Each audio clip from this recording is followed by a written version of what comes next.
تو اقوال معصومین پڑھتا ہے، یہ دامن اہل بیت ہے۔ اگر میں 24 گھنٹوں میں ہاف پیج بھی نہیں پڑھتا کہ علی نے کیا کہا، حسین نے کیا بولا تھا، میرے چھٹے امام نے کیا سمجھایا تھا، تو تیرے ہاتھ میں دامن اہل بیت نہیں ہے، اور تیرے گھروں میں قرآن پڑھا ہوا ہے۔ ہاف پیج بھی اگر تو ڈیلی نہیں پڑھتا تو یہ قرآن تجھے ہدایت نہیں دے گا۔ اچھا چلتے ہیں ایک روڈ میپ کی طرف۔ اب 5 منٹ کے لیے تصور کریے کہ ہمارا تعلق کسی دین و مذہب سے نہیں ہے، ہم پیدا ہوئے دنیا میں آئے، اللہ کی ذمہ داری ہے کہ ہمیں کیا دے، ہدایت دے۔ یہ ڈیوٹی اللہ کی ہے۔ ہدایت کس کے ذریعے سے؟ میں نے کئی سال پہلے آپ کو مجلسوں میں بتایا تھا کہ ایک چھوٹا سا موبائل بھی آپ کسی کمپنی سے لیتے ہیں تو کمپنی والے اس کے ساتھ کیا دیتے ہیں، گائیڈ بک دیتے ہیں۔ یہ کیسے ممکن ہے اتنی بڑی مشین خدا بنائے اور اس کو کوئی گائیڈ بک نہ دے؟ مجھے ڈاکٹر بتائے گا اس بدن کو کیسے چلانا ہے، مجھے حکیم بتائے گا اس بدن کو کیسے چلانا ہے۔ گائیڈ بک وہی دے سکتا ہے یا کریٹر ہو۔ گائیڈ بک کون دے سکتا ہے؟ اس شے کا یا کریٹر ہو یا اسپیشلائزیشن کی ہو اس نے، اس کریٹر کی یونیورسٹی میں جس نے اس کو سمجھایا ہو کہ یہ بدن کیسے چلتا ہے، جسے ہم انسان کامل کہتے ہیں۔ انسان کامل انبیاء خدا ہیں، انسان کامل 11 امام ہیں جنہیں خدا نے نومینیٹ کیا۔ یہ پچھلے سال کی مجلسوں میں پڑھ چکا تھا۔ تبھی 3 اطاعتوں کو واجب کیا، اللہ کی اطاعت، رسول کی اطاعت، تیسرا اس کی اطاعت جو حالت رکوع میں ہے، زکوٰۃ دیتا ہوا نظر آ گیا، یا اولی الامر کی اطاعت۔ یہ قرآن میں صراحاً موجود ہے۔ آج پوچھو یہ اولی الامر کون ہے، اب میں زیادہ تفصیل میں نہیں جا رہا۔ آسان جملوں میں خدا نے انسان کو گائیڈنس دی ہے۔ گائیڈنس خدا کہاں دے رہا ہے؟ قرآن تو بہت بڑا ہے۔ جب آپ کسی بھی کمپنی کی کوئی گائیڈ بک لیتے ہو تو شروع میں ایک خلاصہ اس میں لکھا ہوتا ہے، پھر کہتے ہیں ان ڈیٹیل میں جانے کے لیے اس پیج پہ جاؤ، اس پیج پہ جاؤ۔ تو اللہ نے بھی گائیڈ کرنے کے لیے قرآن کا ایک سورہ تھا جس کو دن میں کئی مرتبہ پڑھنا واجب قرار دیا، جس کا نام ہے فاتحۃ الکتاب۔ یہ سمجھو انباکس ہے، انڈیکس ہے، اس میں سب کچھ پروردگار عالم نے رکھا ہوا ہے، تبھی اس کو واجب قرار دیا۔ مطلب مجھے جو گائیڈنس ملنی ہے وہ کس سے ملنی ہے؟ یہ ہم سے ملنی ہے۔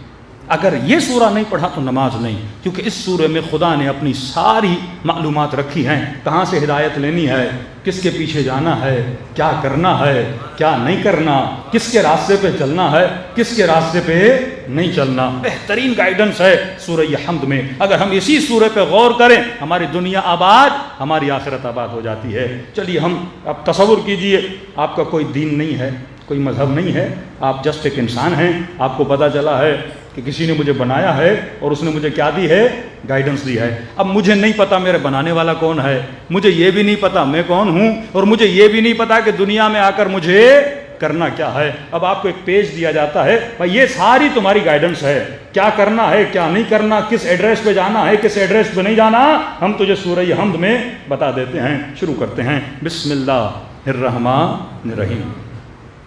جو بھی کام کرو اللہ کہتا ہے اس طرح شروع کیا کرو، پانی پیو، جو بھی کام کرو زندگی میں اس طرح شروع کیا کرو۔ بسم اللہ الرحمن الرحیم، شروع کرتا ہوں کس کی مدد سے؟ نہیں، کس کی مدد سے؟ شروع کرتا ہوں اس میں خدا کی مدد سے۔ اگر اس طرح ہوتا نا باللہ الرحمن الرحیم تو ترجمہ یہ ہوتا شروع کرتا ہوں اللہ کی مدد سے۔ اللہ اپنے اور مدد کے بیچ میں اسم لا رہا ہے، شروع کرتا ہوں اس میں خدا کی مدد سے۔ یہاں پہ ایک شبہ ہے نا کہ غیر اللہ سے مدد نہ مانگی جائے۔ اللہ نے اپنے بیچ میں اور مدد کے بیچ میں کیا لایا ہے؟ اسم لایا ہے۔ شروع با استعانت ہے، شروع کرتا ہوں اس میں خدا کی مدد سے۔ چھٹے امام فرماتے ہیں نحنو اسماء اللہ، ہم اللہ کے اسم ہیں۔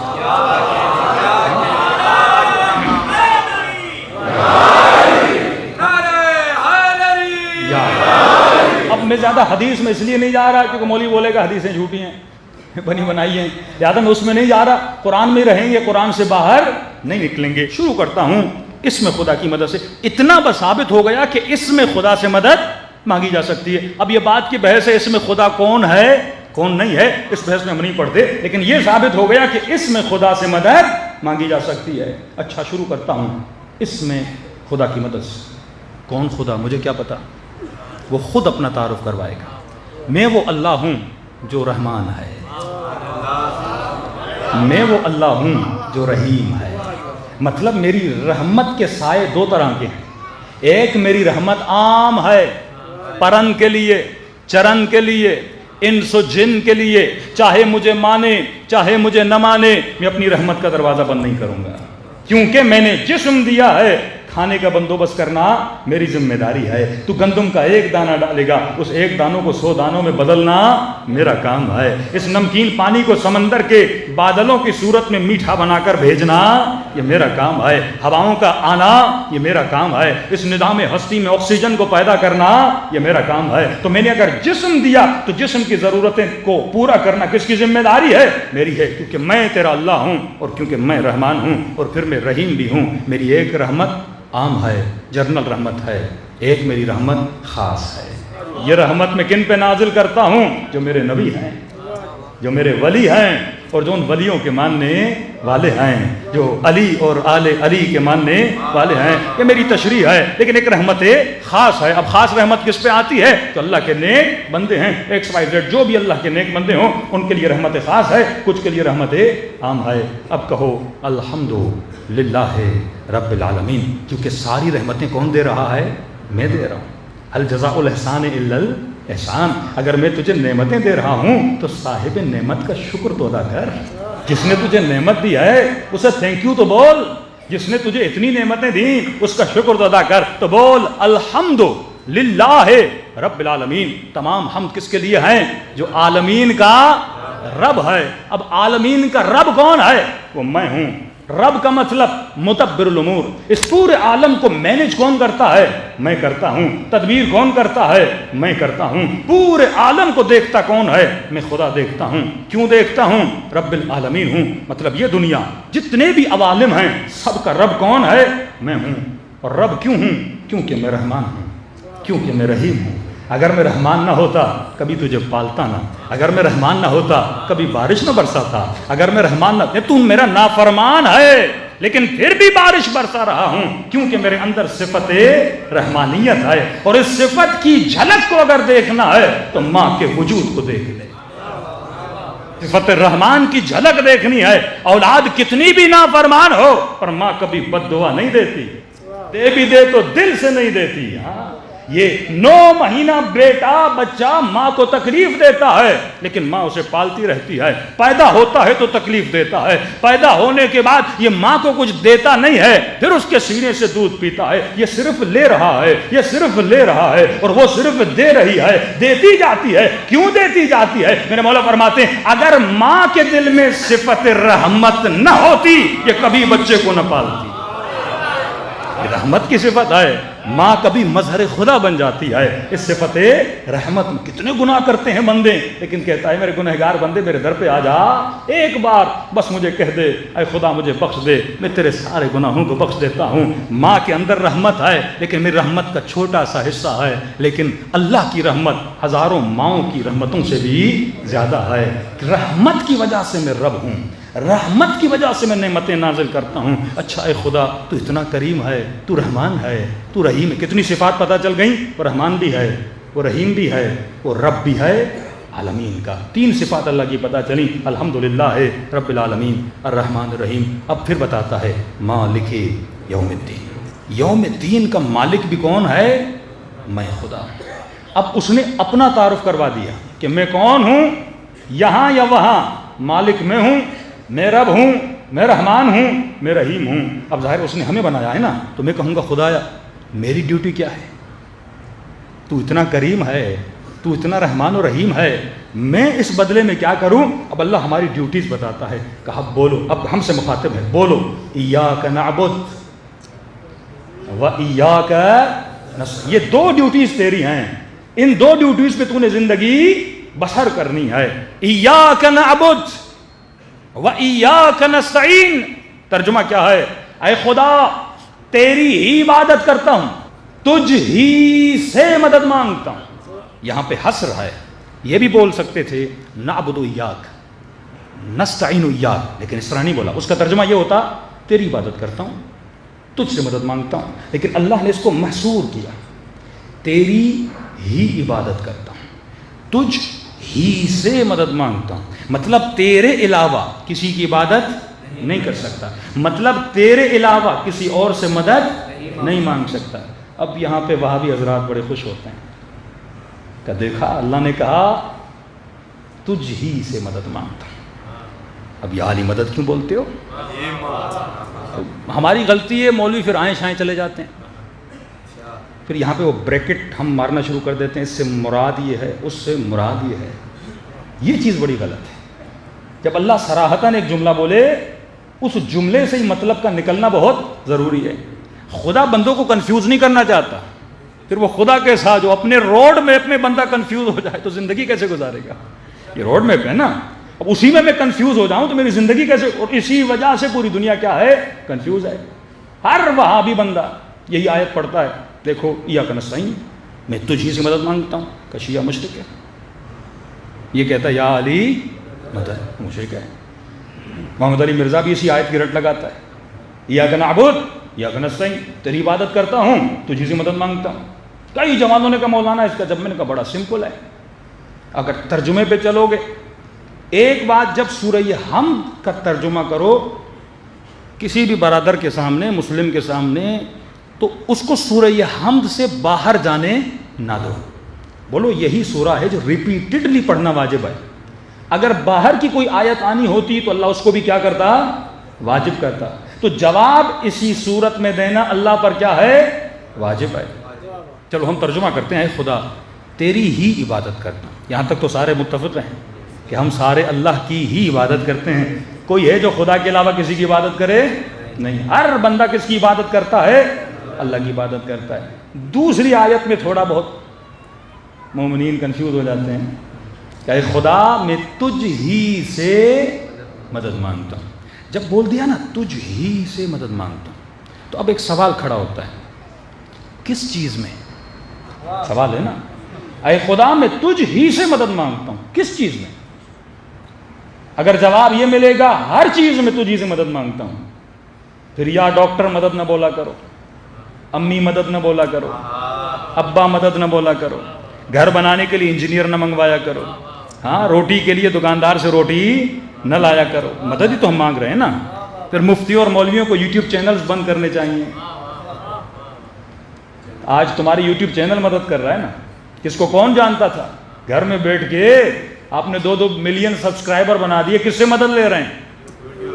میں ان چیزوں کا منکر نہیں ہوں، لیکن ایک سوال کھڑا کر رہا ہوں کہ جب آپ بولتے ہیں نا ایاک نستعین، اے خدا میں تجھ ہی سے مدد مانگتا ہوں، سوال ہے کس چیز میں تجھ سے مدد مانگتا ہوں؟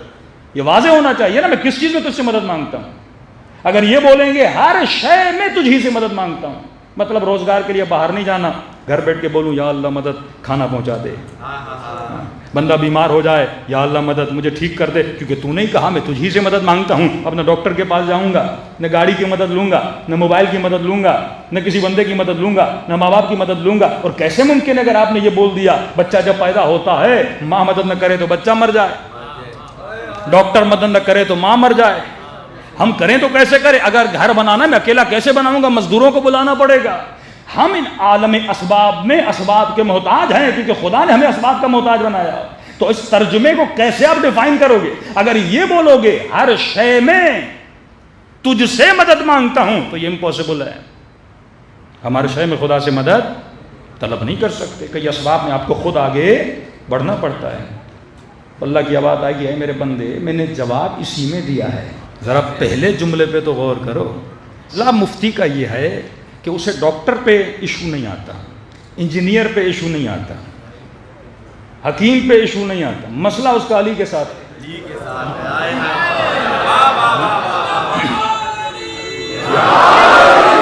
یہ بات میری سمجھ سے باہر. پھر کہتے نہیں مردہ سے نہیں مانگ سکتے، زندہ سے. بھئی اللہ نے کب بتایا مردہ اور زندہ؟ یہ تو تم نے بتایا مردہ اور زندہ. سورہ ہم نے یہ تو نہیں کہا کہ مثلا مجھ ہی سے مدد مانگو لیکن زندہ سے مانگ سکتے ہو. مردہ سے نہیں مانگ سکتے، یہ تو سورہ حمد نہیں آیا۔ اگر کسی اور سورت سے تم نکال رہے ہو اس سے میرا سروکار نہیں ہے، کیونکہ روڈ میپ کس میں ہے؟ سورہ حمد میں ہے۔ تو جواب بھی کس میں ہونا چاہیے؟ اسی میں ہونا چاہیے۔ جواب موجود ہے، لیکن آپ ذرا غور کریں گے تو آپ کو جواب بھی مل جائے گا۔ اللہ نے کہا میں نے پہلے جملے میں جواب دیا ہے، ایاک نعبد، اے خدا تیری ہی عبادت کرتا ہوں۔ ایاک نعبد و ایاک نستعین میں واو ہے، واو عاطفہ، جو اگلے جملے کو پچھلے جملے سے کیا کرتا ہے؟ جوڑتا ہے۔ اے خدا تیری ہی عبادت کرتا ہوں اور تیری عبادت میں تجھ ہی سے مدد مانگتا ہوں۔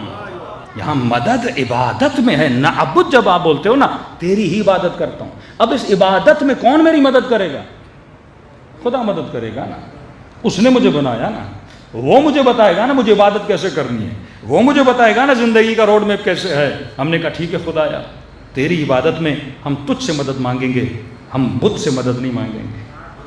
تیری عبادت میں ہم کسی کے پاس نہیں جائیں گے، تجھ ہی سے، جو تو بتائے گا اسی راستے پہ ہم چلیں گے، جو طریقہ تو بتائے گا وہی طریقہ ہم اختیار کریں گے، جس کے لیے تو بولے گا اسی کے در پہ ہم جائیں گے، جو تو بتائے اسی در پہ ہم چلیں گے۔ اب اللہ نے کہا بولو، اب میں راستہ بتا رہا ہوں کہ میں کس طرح تیری مدد کرتا ہوں، میری مدد کس طرح تمہیں حاصل ہوگی، میری عبادت میں مدد کیسے ملے گی۔ کہا بولو اہدنا الصراط المستقیم، اے خدا ہدایت دے، کس پر؟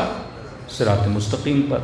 ایک نیا نام آ گیا آدمی کے سامنے، ہدایت دے۔ اچھا تیری بندگی اور تیری مدد، اس بندگی میں تو مدد کرے گا، مدد کیسے کروں گا؟ کہ یہ میری مدد ہے، صراط مستقیم پہ چل، میرا راستہ سیدھا ہے، میرا راستہ ٹیڑھا نہیں ہے، میرا راستہ بالکل سیدھا ہے، اس میں اعوجاج نہیں ہے، اس میں ٹیڑھا پن نہیں ہے۔ ٹھیک ہے خدا ہدایت دے، سیدھے راستے۔ کس سے بول رہے ہیں؟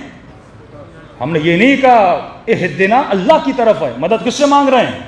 اللہ سے مانگ رہے ہیں نا، غیر اللہ کو نہیں بول رہے اہدنا، اللہ کو بول رہے ہیں اہدنا، ہمیں ہدایت دے، کس پر؟ صراط مستقیم پر۔ کیا ہے یہ صراط مستقیم؟ اللہ کی آواز ہے، گھبراؤ نہیں، یہ صراط مستقیم کیا ہے یہ بھی بتا دیتا ہوں۔ صراط الذین انعمت علیہم، یہ ان کا راستہ ہے جن پر میں نے اپنی نعمتوں کو نازل کیا۔ کلیئر خدا نے راستہ بتایا، کنفیوژن سے انسان کو نکالنے کے لیے۔ میرا راستہ سیدھا ہے، اے خدا مجھے کیسے پتا چلے؟ کوئی فٹ تو بتانا کہ جس کو دیکھ کے میں راستے پہ چلوں۔ بھائی ایک ٹیشو پیپر بھی بنتا ہے نا، پہلے اس کا نقشہ ہونا ضروری ہے۔ مجھے نقشہ تو بتانا، میں کس کو دیکھ کے چلوں، مجھے راستے کا کیسے پتا چلے؟ کا نشانی بتا دیتا ہوں۔ اگر صراط مستقیم کو پہچاننا ہے، یہ ان کا راستہ ہے جن پر میں نے اپنی نعمتوں کو نازل کیا۔ اب یہاں پہ برادران محترم ایک جمپ مارتے ہیں اور آپ نے یہ جمپ مارنے دینا نہیں ہے، یہاں سے پوری گیم آپ کی خراب ہو جائے گی، پورا نقشہ خراب کر دیتے ہیں۔ یعنی اللہ کی ساری اوپر سے لے کے نیچے تک جو زحمت ہے نا بندے کو سمجھانے کی، وہ خراب کر دیتے ہیں۔ اب جمعے کے خطبوں میں بولیں گے صراط الذین انعمت علیہم، ان کا راستہ جن پہ اللہ نے نعمتوں کو نازل کیا۔ اب وہ خود بتائیں گے کون ہے وہ، کہیں گے والسابقون السابقون اولئک المقربون۔ ہم مولوی صاحب یہ کون تھے؟ کہ یہ وہ ہیں جنہوں نے پہلے ایمان لایا۔ ہاں اب لوگوں نے کہا اچھا جنہوں نے پہلے، ہاں یہ اصحاب بدر ہیں، یہ اصحاب احد ہیں، یہ وہی ہیں جنہوں نے پہلے ایمان لایا۔ آج تک کوئی شیعہ عالم اس کا انکاری نہیں ہے کہ جنہوں نے پہلے ایمان لایا ان پہ اللہ کی نعمتیں نہیں تھیں، سب پہ اللہ کی نعمتیں تھیں۔ لیکن میرا سوال یہ، اگر یہیں پہ رک جاؤ گے نا اپنی تفسیر کرنے، اللہ سے پوچھو نا اپنی تفسیر کیوں کر رہے ہو؟ اگر بات یہ جن پہ میں نے اپنی نعمتیں نازل کی ان کا راستہ ہے، تو ایک مکھی پر بھی تو اللہ کی نعمت ہے کہ نہیں؟ اس مجمع میں کون سا وہ بندہ ہے جو یہ بولے مجھ پہ اللہ کی نعمت نہیں ہے؟ ہر وجود جسے خدا نے خلق کیا ہے اس پہ اللہ کی نعمت ہے۔ اب میں یہاں پہ رک جاؤں، اچھا صراط الذین انعمت علیہم جس پہ میں نے اپنی نعمتیں نازل کی، یہ بولے گا مولانا مجھ پہ اللہ کی نعمت ہے، مجھے انسان بنایا ہے، اس کے راستے پہ چلوں، اس کے راستے پہ چلوں۔ کروڑوں لوگ ہیں جن پہ اللہ کی نعمت ہے، انسانوں سے لے کے حیوانوں تک، حیوانوں سے لے کے حشرات تک، حشرات سے لے کے درختوں تک، کروڑوں اللہ کی آبادی، کوئی بندہ، کوئی وجود، کوئی جماعت، کوئی نبات ایسا نہیں ہے جس پہ اللہ کی نعمت نہیں ہے۔ تو خدا کیا میں کس کس کے راستے پہ چلوں؟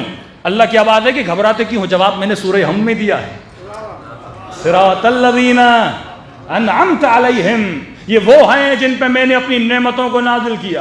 خدارا مسلمان کے لیے خدا نے اتنی کلیئر تفسیر بتا دی ہے, اگر پھر بھی اسے ہدایت نہ ملے, یہ تعصب بار اس کا نصیب ہے کہ اسے ہدایت نہیں مل رہی. کہا صراط الذین انعمت علیہم, یہ وہ ہیں جن پہ میں نے اپنی نعمتیں نازل کی. خدایا صفت تو بتا, نشانی تو بتا, علامت تو بتا. یہاں ہزاروں نعمت والے ہیں, میں کس نعمت والے کے پیچھے چلوں کہ جس میں یہ دو صفات ہوں, صراط الذین انعمت علیہم غیر المغضوب علیہم, یہ وہ ہیں جن پہ میں کبھی غضبناک نہیں ہوا.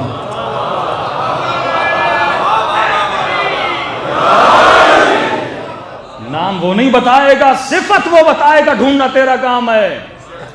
یہ وہ ہیں جن پہ میں کبھی غضبناک نہیں ہوا. اب میرا سوال ہے, جو کبھی زندگی میں شراب پیتا رہا, جو کبھی بت پرستی کرتا رہا, جو کبھی نبی کو چھوڑ کے میدان سے جاتا رہا,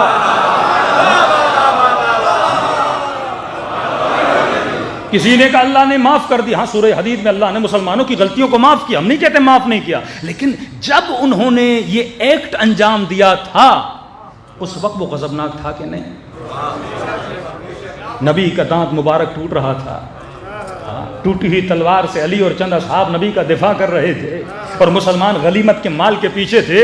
ہاں یہ صحیح ہے, یہ سابقون ہیں, کلمہ پڑھا تھا, لیکن کبھی کبھی غلطیاں بھی تو کرتے تھے نا, اللہ معاف کر دیتا تھا. لیکن جب غلطی کی تھی تب وہ غضبناک ہوا کہ نہیں؟ کہا انعمت علیہم, وہ ہیں جن پہ میں کبھی غضبناک نہیں ہوا. شاید اس ایک صفت میں وہ کسی نہ کسی کو بچا لیں, لیکن اللہ نے جب دوسری صفت بتائی اس سے کوئی بچ نہیں سکتا. کہا ان کے اندر دو صفت ہیں, انعمت علیہم, پہلی صفت یہ ہے جن پہ میں نے اپنی نعمتوں کو نازل کیا کہ میں ان پہ کبھی غضبناک نہیں ہوا, اور وہ بھی کبھی گمراہ نہیں رہے.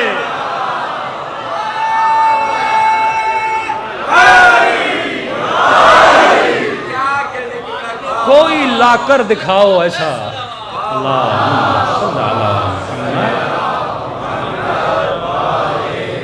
ساری امت اس پہ گواہ ہے. کوئی 40 سال میں ایمان لایا, کوئی 50 سال میں ایمان لایا, کوئی 60 سال میں ایمان لایا, کوئی بھی ایسا نہیں تھا جو پہلے گمراہ نہ رہ چکا. صرف علی مرتضیٰ ہیں, فاطمۃ الزہرا ہیں, ہاں جنہوں نے سب سے پہلے اپنے بابا پر ایمان لایا تھا. ایک دن دکھاؤ اہل بیت کی زندگی کا کہ وہ گمراہ رہے, کیونکہ گمراہ نہیں رہے تبھی نبی کی قول ہے اور حدیث ہے, علی مع الحق والحق مع علی, علی حق کے ساتھ ہے اور حق علی کے ساتھ ہے. کہ یہ حدیث بھی نہیں مانو گے جو ہر کتاب میں موجود ہے کہ فاطمہ بضعۃ منی, یہ میرے جگر کا ٹکڑا ہے. من ابغضھا, جس نے اس کو غضبناک کیا اس نے مجھے غضبناک کیا. مطلب اللہ نشانی اور کیا بتائے کہ جن کے غضب سے خدا غضبناک ہوتا ہے. میں نے کسی سے پوچھا, میں نے کہا جب انسان غصے میں آتا ہے تو اس کی نشانی کیا ہے؟ چہرہ سرخ ہو جائے, ہاں بندے کا پتہ چلتا ہے بندہ غصے میں. میں نے کہا اللہ تو چہرہ رکھتا نہیں, کیسے پتہ چلے وہ کب غصے میں آتا ہے, وہ کب غضبناک ہوتا ہے؟ تو فرمایا میں فاطمہ کے غضبناک ہونے سے غضبناک ہوتا ہوں, ان کے چہروں کو دیکھا کرو, اگر یہ کسی پہ غضبناک ہیں تو خدا بھی اس پہ غضبناک ہے.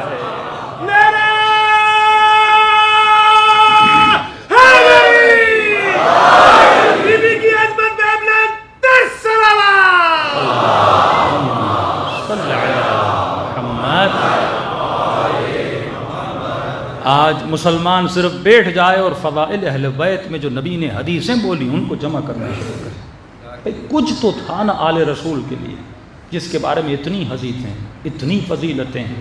مباہلہ میں اگر لے جا رہے ہیں, قرآن کی آیت ہے نا, اپنا نفس بنا کے علی کو لے جا رہے ہیں, بیٹیوں کی جگہ پہ فاطمہ کو لے جا رہے ہیں, بیٹوں کی جگہ پہ حسن و حسین کو لے جا رہے ہیں. اتنی معرفت تو تھی نا اس زمانے کے مسیحیوں کو, جب انہوں نے یہ چہرے دیکھے کہ ہم مباہلے پہ نہیں آئیں گے, یہ ایسے پاک چہرے لے کر آئے ہیں.